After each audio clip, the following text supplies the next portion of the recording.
శ్రీగురుభ్యో నమః. నమో దేవ్యై మహాదేవ్యై శివాయై సతతం నమః. నమః ప్రకృత్యై భద్రాయై నియతా ప్రణతాస్మతాం. అర్చనకాలే రూపగత, సంస్తుతికాలే శబ్దగత, చింతనకాలే ప్రాణగత, తత్వవిచారే సర్వగత. జ్ఞానానందమయం దేవం నిర్మలస్ఫటికాకృతిం ఆధారం సర్వవిద్యానాం హయగ్రీవముపాస్మహే. అగస్త్యం మంత్రద్రష్టారం వింధ్యగర్వాపహారకం లోపాముద్రా పతిం వందే శ్రీదేవ్యా భక్తపుంగవం. నిన్నటి రోజున 42, 43 శ్లోకాలు అయ్యాయి. ఇప్పుడు 44 శ్లోకం నుంచి శ్రీమంత్రరాజం అన్నం వస్త్రం ధనం ధాన్యం నాణ్యేభ్యస్తు కదాచన శ్రీమంత్రరాజం యోవేతి శ్రీచక్రం యః సమర్చతి తస్మై దేయం ప్రయత్నేన శ్రీదేవి ప్రియమిచ్చత. అన్నదానం చేసినా, వస్త్రదానం చేసినా, ధనదానం చేసినా, ఏది చేసినా దైవానుగ్రహం అమ్మవారి కటాక్షం ఉన్నవాడికి చేస్తే పరిపూర్ణ ఫలితం వస్తుంది. అంతేకాదు, శ్రీమంత్రరాజం యోవేత్తి శ్రీచక్రం యః సమర్చతి యః కీర్తయతి నామాని తం సత్పాత్రం విదుర్భుతా. శ్రీచక్రార్చన చేసేవాడు, శ్రీ విద్యోపాసన చేసేవాడు, వాడు నిరంతరం ఓం శ్రీమాత్రే నమః అనుకుంటూనే ఉంటాడు. సహస్రనామాలు పారాయణ చేసేటటువంటి వాడు. అటువంటి సాధకులు, వాళ్ళు స్త్రీలైనా సరే పురుషులైనా సరే, వాళ్ళు సత్పాత్రత కలిగిన వారు, యోగ్యులు, అర్హులు అని గమనించాలి. అమ్మవారి శాసనం అది. హయగ్రీవ స్వామి వారు చెప్తున్నారు, అగస్త్యుల వారు వింటున్నారు. తస్మై దేయం ప్రయత్నైన శ్రీదేవి ప్రియమిచ్చత. అమ్మవారి అనుగ్రహం పొందాలి అనుకుంటే అలాంటి వాడికి తృణమో ఫణమో, పత్రం పుష్పం ఫలం తోయం యోమే భక్త్యా ప్రయచ్చతి, యథాశక్తి వారికి సమర్పించితే మనకు అమ్మవారి దివ్యానుగ్రహం కలుగుతుంది. నకీర్తయతి నామాని మంత్రరాజం వేత్య పశుతుల్య సవిజ్ఞేయ తస్మై దత్తం నిరర్థకం. ఎవరైతే అసలు అమ్మవారిని తలుచుకోరో, అసలు అమ్మవారిని స్మరించరో, అమ్మవారు ఉన్నారని కూడా గుర్తించరో, వాడు ద్విపాద పశువు. మామూలుగా పశువులు 4 పాదాలు ఉంటాయి, వీడు 2 కాళ్ళ పశువు, వింత పశువు అని గుర్తించాలి. జీవితంలో ఒక్కసారైనా సరే దేవాలయానికి వెళ్ళటం కానీ, దేవుడికి నమస్కారం చేయడం కానీ, భగవన్నామాన్ని ఉచ్చరించడం కానీ చెయ్యని వాడు, అటువంటి పరమ నాస్తికుడు, పరమ మూర్ఖుడు ఎవరైనా ఉంటే వాళ్ళు ద్విపాద పశువులు. గుర్తుపెట్టుకోండి, 2 కాళ్ళు ఉన్న జంతువులు వాళ్ళు, మానవులు కాదు. పశుతుల్య సవిజ్ఞేయ తస్మై దత్తం నిరర్థకం. వాడు పశువు. అలాంటి మూర్ఖుడికి, అజ్ఞానికి ఏది ఇచ్చినా కూడా వ్యర్థమే, పైగా పాపం కలుగుతుంది. కారణం ఏమిటి? వాడు ఏదో ఆపదలో ఉన్నాడు, అడిగాడు కదా అని 100 రూపాయలు ఇచ్చాం. వాడు మూర్ఖుడిని తెలిసిన ఇచ్చా, అది స్వయంకృత అపరాధం. వాడు ఏం చేస్తాడు? ఈ 100 రూపాయలతో పనికి మాలిన పని చేస్తాడు. ఏదో కత్తి కొంటాడు, తీసుకెళ్ళి ఎవరినో హత్య చేస్తాడు. అప్పుడు ఏమైంది? ఇచ్చిన వాడికి పాపం వస్తుంది. అంత విశేషమైన దుర్గుణాలు కలుగుతాయి, దుష్ఫలితాలు కలుగుతాయి. అంటే వాడికి ఏమి ఇవ్వకూడదు. పరీక్ష విదుషస్తేభ్యో దద్యాత్ విచక్షణ. ఇవ్వాలనిపించింది, వాడిని పరీక్షించాలి. వీడు యోగ్యుడా కాదా పరీక్షించి అప్పుడు ఇవ్వండి, సత్ఫలితం వస్తుంది. శ్రీమంత్రరాజ సదృశో యథా మంత్రో న విద్యతే దేవతాలలిత తుల్య యథా నాస్తి ఘటోద్భవ రహస్యనామ సాహస్ర తుల్య నాస్తి తథా స్తుతి.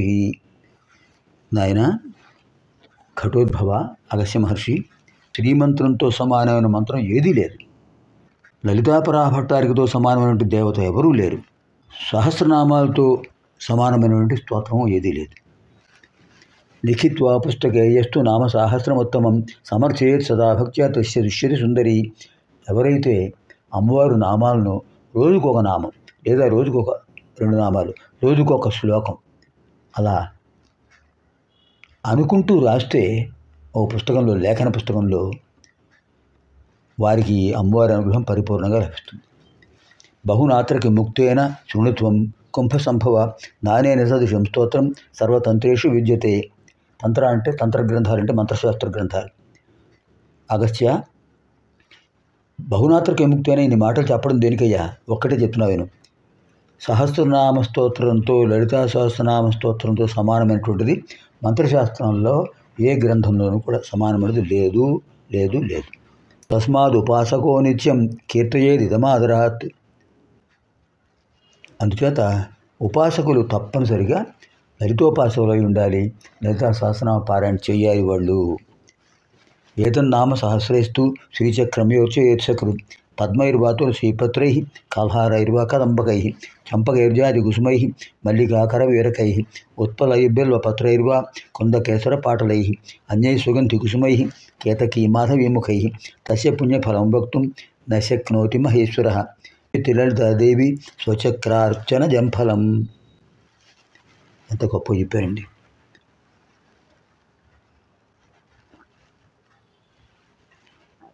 యాభై 51వ నామం నుంచి 51వ శ్లోకం. ఏతన్నామ సహస్రైస్తు శ్రీచక్రమయ అర్చయేత్సకృ.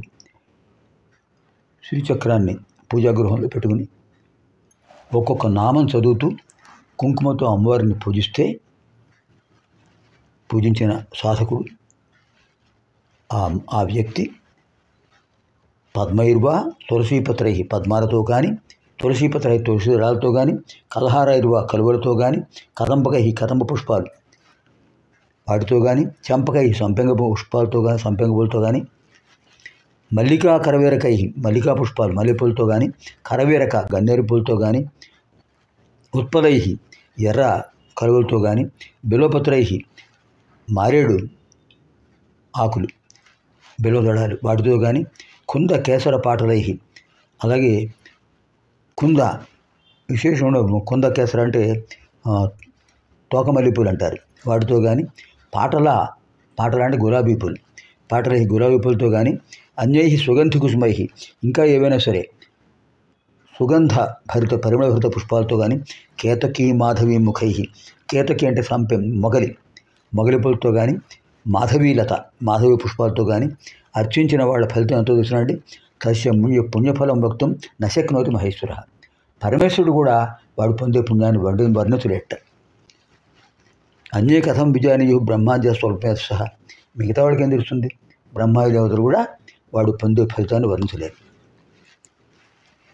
ఇక్కడ చాలా విశేషమైనది 55వ శ్లోకం బాగా గుర్తుపెట్టుకోండి. 55 దగ్గర నుంచి చాలా విశేషమైన శ్లోకాలు వస్తున్నాయి.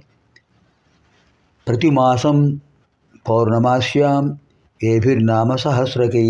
55వ శ్లోకంలో ఉత్తరార్థం. ప్రతి మాసం పౌర్ణమాస్యాం ఏభిర్నామ సహస్రకై రాత్రౌ యశ్చక్ర రాజస్థాం అర్చయేత్ పరదేవతాం సయేవ లలితారూప తద్రూపా లలితా స్వయం. ప్రతి నెలలోనూ పూర్ణిమ నాడు సరిగ్గా రాత్రి సమయంలో షోడశ కళా పరిపూర్ణమైనటువంటి ఆ చంద్రుణ్ణి చూస్తూ, ఆ చంద్రబింబంలో లలితామ్మవారిని భావిస్తూ ఆవాహన చేసి, ఆ పరదేవతను ఎవరైతే పూజిస్తారో, శ్రీచక్రాన్ని ఎవరైతే అర్చిస్తారో, సయేవ లలితారూప వాడు లలితారూపమే. లలితాపరా భట్టారిక యొక్క పరిపూర్ణమైన అనుగ్రహం పొందినవాడవుతాడు. సయేవ లలితారూప తద్రూపా లలితా స్వయం. వాడే లలితామాత, లలితామాత వాడు. ఆ వ్యక్తి లలితామాతయే, లలితామాతయే ఆ వ్యక్తియే లలితామాత. ఆ భక్తుడు లేదా భక్తురాలు అమ్మవారి రూపమే. అమ్మవారు ఆ భక్తుడి రూపంలో ఉన్నారు, ఆ భక్తురాల రూపంలో ఉన్నారు. ఎంత విశేషం చూడండి. అంచేత పూర్ణిమ నాడు జీవితంలో ఒక్కసారైనా సరే, పూర్ణిమ నాడు ముఖ్యంగా శరదృతువులో, ఆశ్వీజ మాసం, కార్తీక మాసం శరదృతువులో పూర్ణచంద్రుడు స్పష్టంగా కనిపిస్తున్నాడు, మేఘాలు ఉండవు. అటువంటి సమయంలో ఆ పరిపూర్ణ షోడశ కళా పరిపూర్ణను చూస్తూ, ఆ చంద్రబింబంలో అమ్మవారిని ధ్యానిస్తూ, అమ్మవారిని ఊహిస్తూ, సహస్రనామం చదువుకుంటూ ఆ అమ్మవారి అనుగ్రహం పొందితే వాడు, ఆ వ్యక్తి, ఆ భక్తుడు లేక ఆ భక్తురాలు, ఆ సాధకుడు, ఆ సాధకురాలు అమ్మవారే. నా తయోర్విద్యతే భేదో భేదకృత్ పాపకృత్ భవేత్. అటువంటి ఆ భక్తుడు లేదా భక్తురాలికి అమ్మవారితో అభేదత్వం ఉంది. త్వమేవాహం త్వమేవాహం త్వమేవాహం న సంశయ అంటారట అమ్మవారు. నీవే నేను, నేనే నీవు, సందేహం లేదు. అలాంటి వాళ్ళను ఆ భావంతో చూసి వాళ్ళకు నమస్కారం చేస్తే మనకు పుణ్యం లభిస్తుంది. మహానవమ్యాం యో భక్త శ్రీదేవీం చక్రమధ్యగాం అర్చే నామ సహస్రస్తస్య ముక్తికరే స్థిత. మహానవమి నాడు, శరదృతువులో ఆశ్వయుజ మాసంలో మహానవమి నాడు, విజయదశమి ముందు రోజు ఎవరైతే శ్రీచక్రార్చన చేస్తూ అమ్మవారిని అక్కడ ఆవాహన చేసి పూజిస్తారో వారికి మోక్షం కరతరామలకం. ఎంత అద్భుతమైన విషయం అండి.